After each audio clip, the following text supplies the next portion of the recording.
comillas, magazine, porque vamos a hablar de la importancia de la educación de las personas y de los médicos de atención primaria en la lucha contra el cáncer, John. La doctora Melissa Barbieri, quien es especialista en oncología, con trayectoria en investigación clínica y en la industria farmacéutica, gerente médica de oncología de Asofarma para Centroamérica y el Caribe, nos acompaña. Doctora Barbieri, un gusto tenerla con nosotros en el programa. Larissa y John, les saludamos. Muchísimas gracias, Larissa y John. Un placer acompañarlos en esta mañana de lunes. Este tema toma mayor preponderancia. La semana pasada se conmemoraba el Día Mundial en la lucha contra el cáncer y estamos en el 2025, doctora, pero aún sobre este tema muchas personas desconocen los síntomas o señales de alarma que podrían permitir recibir un tratamiento antes de que esta enfermedad tenga mayor impacto en el organismo. De hecho, es un tema sumamente importante y miren qué coincidencia que ustedes están hablando ahorita del Día del Amor y la Amistad que ya se viene. Qué más importante que regalar información en este Día del Amor y la Amistad. Ustedes bien lo han dicho, la semana pasada se conmemoró el Día Mundial de la Lucha contra el Cáncer. Y es que desde todo el mundo queremos levantar las voces para decir que el cáncer diagnosticado a tiempo realmente tiene una gran oportunidad de cura. Obviamente hablamos de diferentes tipos de cáncer, hay cánceres que son más fáciles de encontrar, cánceres que son más difíciles. Sin embargo, lo que ustedes dijeron sobre encontrar cómo la atención primaria podríamos mejorar para que los pacientes y los médicos estemos empoderados, yo pienso que marca la diferencia entre la vida y la muerte. Así es, hay que acudir a esa cita, ¿no? Por lo menos, y lo conversamos también la semana pasada, por lo menos 2 veces al año o una vez al año hacerse esos chequeos. Muchas personas, doctora, desconocen estos síntomas. ¿Cuáles son esos síntomas que podemos decir? Es una alarma, tengo que ir a acudir al médico, que pudiese ser cáncer. Bueno, yo te pregunto a ti, Laritza, y le pregunto a John, ¿alguna vez ustedes han conocido a alguien que ha luchado o lucha contra un cáncer? Por supuesto. Sí, sí. Es más común de lo que nosotros pensamos. Así es. Y a veces no basta con solamente ir 2 veces al año. ¿Saben qué cosa yo le digo siempre a los pacientes? Nadie conoce su cuerpo mejor que uno mismo. Uno sabe cuándo le duele, qué no le duele, cómo le duele. Algo tan sencillo como, uy, de pronto tengo más diarrea o de pronto tengo mucho estreñimiento o de pronto me cambió el tono de la voz o de pronto tengo mucha tos, aunque todo el mundo a la tos le echa culpa al COVID. Sí, Y aunque el COVID todavía sigue ahí, una tos persistente puede ser indicio de algo. Entonces, cáncer puede dar en cualquier parte del cuerpo. El cáncer significa que una célula se descontrola y comienza a crecer y forma un bulto. Ese bulto se llama tumor. Eso puede crecer en cualquier parte. Es increíble cómo los tumores sólidos pueden ser de cualquier parte que se ve, pero también hay cáncer en la sangre que se llama leucemia. ¿Cómo uno puede darse cuenta? Escuchando a su cuerpo. A veces dejamos pasar las cosas, no que me toca la cita dentro de 2 meses, o no, ya me va a pasar y voy a la farmacia, o pierdo la cita, o tengo mucho trabajo que nos pasa a todos y dejamos de escucharnos a nosotros mismos. Y cuando llegan al diagnóstico es más difícil porque nos encontramos con un tipo de cáncer en etapa más avanzada, reduciendo las probabilidades, ¿no? Aún con todo y la innovación en tratamientos y medicamentos. Sí. No lo pudiste haber dicho mejor, John. Aunque ahora cáncer no es sinónimo de muerte, cáncer es sinónimo de vida. Y les digo por qué. Porque uno se juega la vida para luchar. Así es. Sin embargo, un tumor de 2 centímetros es más, voy a decirlo al revés, menos retador que un cáncer de 20 centímetros. Ahora también depende en qué parte, porque un cáncer de 2 centímetros en un órgano muy pequeñito puede ser diferente de tratar. La innovación ha cambiado, hay muchas opciones de tratamiento. Panamá tiene un centro oncológico espectacular lleno de profesionales del mejor nivel que hay en la región. Sin embargo, a veces encontrarlo más avanzado implica tratamientos tal vez más agresivos, más retadores, que eso hace que la lucha sea más difícil. Entonces, Claro. si yo trato un cáncer temprano, dependiendo de la localización y dependiendo del tipo, yo puedo curarlo. Y aún si no puedo curarlo, ahora en estas épocas se habla de cronificar la enfermedad. Así como yo trato la presión alta, como trato la diabetes y digo, no las puedo curar, ¿verdad? Pero tomo mi pastillita todos los días y yo puedo vivir muchísimos años. Antes, pacientes, por ejemplo, pacientes mujeres con un cáncer de mama, se morían muy rápido. Ahora, dependiendo del tipo, hay pacientes que tienen 10, 15 años con enfermedad avanzada que tienen una buena calidad de vida. Entonces, definitivamente la ciencia avanza y nuestros profesionales también avanzan en conocimiento. Larissa, ¿tú recuerdas el podcast del programa cuando hablamos con la vocera de una fundación como es Fanlic, que nos hablaba de esa Claro, experiencia de el esposo de una paciente que vivía en un área alejada? ¿Te acuerdas lo que nos contaba? sí, sí, Sí, sí, sí, que y mencionaba que las definitivamente, poblaciones indígenas, por el área de difícil acceso y en el caso, por ejemplo, de las claro. tradiciones, él tenía que abandonar para quedarse, creo que era con su hija, a su familia, a su esposa recién embarazada. Entonces, Por muchísimos meses para poder recibir el tratamiento, para que su hijo claro, recibiera el tratamiento. Me parece que era el menor, ¿no? sí, correcto. Entonces, las condiciones en torno a la enfermedad no responden simplemente a que está disponible, como dice la doctora, en el sistema de salud pública. Es que hay unas condiciones socioeconómicas en torno a las familias que tienen un impacto mucho mayor, doctora. Sí, y aunque suene muy difícil de entender, la palabra cáncer trae consigo muchas consecuencias en el paciente, en el cuidador, en la familia, porque por más sistema de salud maravilloso que yo tenga, por más innovación que yo tenga en mi sistema de salud, impacta. No es fácil recibir una quimioterapia. Y no solamente, ay, porque se me cae el pelito, porque me quedo sin cejas, es porque no puedo trabajar. Entonces, ¿qué pasa si yo soy el sostén de mi familia? Entonces, mucha gente tiene miedo, prefiere no saber y deja pasar ese tiempo. Entonces, es un tema cultural, tal vez. Es un tema, yo pienso que tiene que ver mucho con desconocimiento y mucho temor. A nadie le gusta estar enfermo. A ningún humano le gusta que le duela algo. Así Y es. si ese dolor viene acompañado con que no voy a poder trabajar, que me van a mirar diferente, porque es mentira que, ay, sí, tiene cáncer, qué bien, luchador, luchador es, ay, pobrecito. A todo el mundo le queda, a nadie le gusta que le digan pobrecito. Entonces ahí vienen esos retos sociales, culturales, de temor que hacen que sea más difícil tratar esta enfermedad. Y hay responsabilidades compartidas. Uno de acudir a su médico y otro que el médico de atención primaria envíe aquellos exámenes ante cualquier duda, ¿no? Cualquier alerta.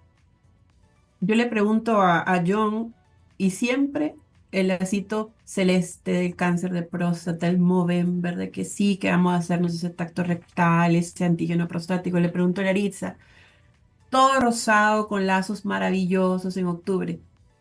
Pero no solamente el cáncer de mama y próstata, a pesar que son muy frecuentes y muy importantes, son Así los es. únicos. En nuestros países hay mucho cáncer gástrico. ¿Alguna vez ustedes han escuchado, vamos a hacer la campaña del cáncer gástrico? O les pregunto, ¿de qué color es el lacito del cáncer gástrico? No lo conocemos. No lo sabemos. Y ahora, también es cierto, nuestro sistema de salud se van a hacer campañas de los más frecuentes, porque son los que pueden matar a más gente. Los menos frecuentes son los más difíciles de tratar y en donde no necesariamente hay pruebas donde nos dicen podemos encontrarlo a tiempo. Ahí viene otro reto. Como les dije, cáncer puede haber desde la punta del pelo hasta la punta del pie. Imagínense un lacito por cada color del cuerpo, nos volvemos todo un arcoíris. Y pues es un poco retador. Sin embargo, conociendo nuestro cuerpo, buscando esas campañas de salud en donde a veces es más barato hacer un examen o donde podemos obtener información valiosa, puede marcar una gran diferencia. Es correcto. El tema, por ejemplo, Larissa, tú has tenido oportunidad de ir al oncológico, nuestro reconocimiento al equipo, porque de verdad Por que esa supuesto. parte de la medicina, además personalizada, pero muy humana, eh, yo fui testigo en muchas ocasiones por algunas personas allegadas y hace la diferencia en torno a la carga y, ah, bueno, Larissa no sé si ha pasado por allá, pero es Sí, sí, sí he reconfortante. pasado, sí he pasado. Y ahora, afortunadamente, nuestros pacientes ya cuentan, como lo adelantaba la doctora, con un hospital de cancerología que ahora se ha trasladado a la Ciudad de la Salud. En la ciudad. Ujú. Exacto. Sí, yo conozco por el trabajo, yo estoy basada en Costa Rica, pero soy peruana y conozco pues muchos países de Latinoamérica y no porque esté hablando con ustedes panameños, pero en el oncológico tienen profesionales Sí, increíbles y muy sí, humanos. Eso es lo que hace diferente, porque yo puedo tener 30 pacientes que están esperándome y el cansancio, es difícil tratar a un paciente con cáncer y dar Así malas es. noticias. Ninguno pierde ese trato humano y ellos están a la vanguardia, súper estudiosos, tratan de que la innovación entre de primerito en el hospital. Entonces, tener cáncer no es fácil. Tener cáncer en Panamá, no digo que sea facilísimo, sin embargo, tiene la ventaja de tener los profesionales y la innovación listita para ayudar a más pacientes. Y usted sabe que ese tema del temor, Larissa y doctora, pesa mucho. Hace unos días conversaba, yo siempre digo esto, pero es que yo converso mucho. Conversaba con una persona cercana y me decía que el esposo de ella venía ya cerca de un mes con malestares gastrointestinales, pero tenía mucho temor de ir a hacerse un examen porque su hermano, si no me equivoco, había padecido de cáncer gastrointestinal. Y no es, fuera del círculo, nosotros a veces que vamos haciendo juicios, diríamos, pero con más razón debería ir. Pero es que el miedo de pasar por esos momentos difíciles de familia pesa mucho. Y recién hablaba con ella hace unos días y me dijo, sí fue, todo está bien, pero pasó un mes. Y en muchas ocasiones no son meses, son años. Y hay gente que no se puede jugar esos años, John. Es, a ver, cuando un paciente tiene algún familiar cercano con algún cáncer, a nosotros los médicos se nos paran las alertas. Así Hay es. algunos cánceres que son heredados. ¿Qué significa? Que cierta mutación, cierta alteración viene heredada de toda la familia y yo tengo una mayor predisposición. No significa que me va a dar, pero hay cánceres que no. Sin embargo, uno dice, ay, no, es que mi tío se murió de tal cosa y me duele lo mismo, me va a dar, y pasa el tiempo, y pasa el tiempo. Puede ser una mera coincidencia, pero puede ser que no. Sin embargo, es muy difícil escuchar la palabra cáncer. Sí. Esas, yo digo cinco, las 6 letras traen mucho peso y por eso ese temor. Y ahora, ustedes se imaginan, si en los adultos causa temor, ustedes se imaginan en los Uf. niños, porque el cáncer no frecuente, pero también afecta a niños. Ese peso es para la criatura y para los papás. Yo tengo una duda. En el caso, por ejemplo, que en mi familia alguien padeció cáncer, pero a ver, era la mamá, la hermana, y vamos a decir que era cáncer de senos, por decir. Ujú. ¿Los varones podrían tener alguna predisposición ahora que usted dice si hay un familiar? Porque usted diría, bueno, son las mujeres que están en el riesgo, los varones no. ¿Qué pasa en ese caso? Qué buenísima pregunta y te cuento. Hay una mutación muy conocida que se hizo conocida por Angelina Jolie. Hace unos años, ¿se acuerdan que salió en la portada del Times, My Brave Angelina? En esas épocas que Brad Pitt y Angelina se querían.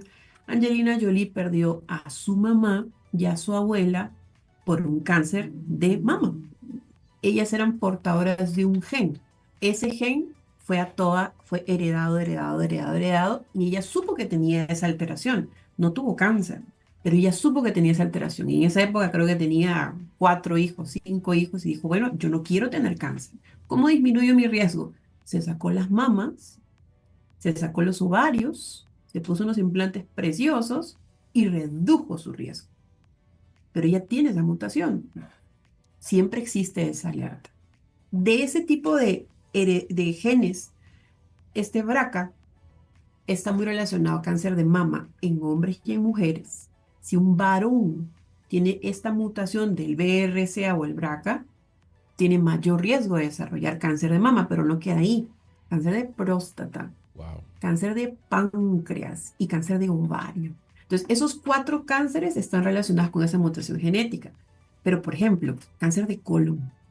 El cáncer de colon tiene cierto componente hereditario, no por una mutación específica, sino por ciertos antecedentes familiares. Cáncer de estómago, no mucho. Melanoma. El melanoma, que es un cáncer de la piel, también tiene ciertas peso, digamos, de ciertos antecedentes familiares. Por eso, cuando un médico general recibe un médico en la consulta, sin ser oncólogo, es muy importante que una buena historia clínica, porque más allá de los síntomas, si yo entiendo el contexto, ok, este paciente varón de 45 años, jovencito, perdió a la mamá por un cáncer de mama o perdió a una hermana por un cáncer de ovario, yo tengo que saber que ese paciente tiene mayor riesgo, entonces yo tengo que derivarlo a tiempo. Así es. Qué Así es. interesante ese ejemplo de Angelina Jolie y que, por ejemplo, el común de las personas, sabiendo que hay familiares que tienen algún tipo de cáncer, debemos como tomárnoslos un poco más en serio y acudir a estas citas médicas y definitivamente es una frase que escuchamos mucho, pero sin duda la prevención hace la diferencia. Así la diferencia y desafortunadamente cada día vemos más pacientes jóvenes. Sí. Antes tú no veías pacientes de menos de 30 años con un cáncer. Ahora estamos viendo pacientes de menos de 30, viendo 25. Hace poco un colega nos contó que había perdido una paciente con un cáncer de estómago que tenía 24 años. Wow. Wow. Uno dice, pero uno no veía esto antes. No me pregunten por qué. Hay mucha evidencia que puede ser por la dieta. Ahora comemos más cosas que no Procesadas, deberíamos. claro. El sedentarismo, nos pasamos mucho tiempo sentados. Y aunque siempre echamos la culpa ay, a los ejercicios de la dieta, me dicen lo mismo siempre, pero es que el sobrepeso causa una inflamación. Esa inflamación puede activar ciertas vías que pueden producir un cáncer. Afortunadamente ya no hay gente que fuma tanto, pero ahora fuman los, ¿cómo se llaman? Los vapors. Ajá. Ajá, y eso dicen, ah, eso da menos cáncer. Y hay algunos estudios que dicen que no necesariamente. Entonces ahora vivimos en un mundo un poco más libre de acceso a más cosas, a más comida, y eso creo que está influyendo mucho en que veamos muchos más pacientes jóvenes luchando contra esta enfermedad. Bueno, doctora, cuando guste podemos volver a conversar con usted. La verdad es que nos encanta esa explicación tan sencilla, práctica, cercana, que creo que nos sentimos acompañados con las palabras de la doctora Melissa. Encantadísima y los felicito por separar estos espacios, no solamente para hablar de cosas que están pasando como el Super Bowl, que estuvo espectacular, o que ya se viene el Día del Amor y la Amistad. Ustedes son portadores de información que puede cambiar vidas. Así que, John y Laritza, un placer, encantadísima cuando quieran volver a invitarme y que tengan una maravillosa semana.